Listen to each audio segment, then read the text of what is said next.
Toulouse, on parle de nous depuis 2 jours parce qu'on a lancé une opération avec des pancartes où on annonce qu'on a toutes nos boutiques qui sont à vendre avec le numéro de téléphone de la préfecture. Alors pourquoi la préfecture? C'est parce que on veut alerter le préfet de notre situation. Ça fait 9 semaines que nous sommes touchés. Nos chiffres d'affaires ont été très impactés. Au mois de décembre, on parle de plus de 50% de chiffre d'affaires en moins. On demande un fonds d'urgence. Le fonds d'urgence, il serait destiné à quoi? Peut-être certains commerçants ont besoin qu'on leur débloque 5 10 000 euros. C'est un crédit, c'est pas un don, bien sûr. C'est un crédit qu'on pourrait faire sur 1 an, 2 ans pour qu'on puisse payer cette collection-là. Il faudrait qu'il y ait un fonds d'urgence national, que les collectivités puissent abonder aussi, mais qui permette de répondre à l'échelle de tout le territoire. Parce que le problème que vous avez ici, on l'a partout.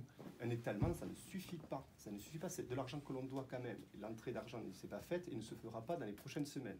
Donc vraiment, le fonds est là pour nous aider. Et après, il faut aussi une baisse. On demande aussi une baisse, alors je ne sais pas comment le calculer, sur le mois de décembre, sur le mois de janvier, mais une baisse des charges sociales et fiscales. C'est insupportable. On n'a pas le droit de m'empêcher de travailler, de fermer mon magasin à 5 heures un samedi.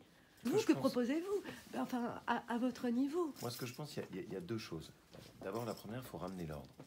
Ramener l'ordre, ça veut dire que ceux qui dégradent, ils doivent être sanctionnés, ils doivent être punis. La deuxième chose qu'il faut faire, c'est qu'il faut avoir un vrai plan qui soit proposé au pays, disant ok, nous on va s'occuper du gaspillage de l'argent public, on fait un vrai plan d'économie, et en face on vous met un vrai plan de baisse des impôts. Parce que derrière, ça permet d'envoyer un signal à ceux qui consomment, de dire ok, on va vous permettre de réavoir du pouvoir d'achat, mais ce pouvoir d'achat, il est assis sur le fait que l'État doit faire des économies. Alors on va voir M. Macron et on lui dit on veut plus de CRS, plus de quoi? Déjà, c'est ce que vous avez fait et qui est très bien.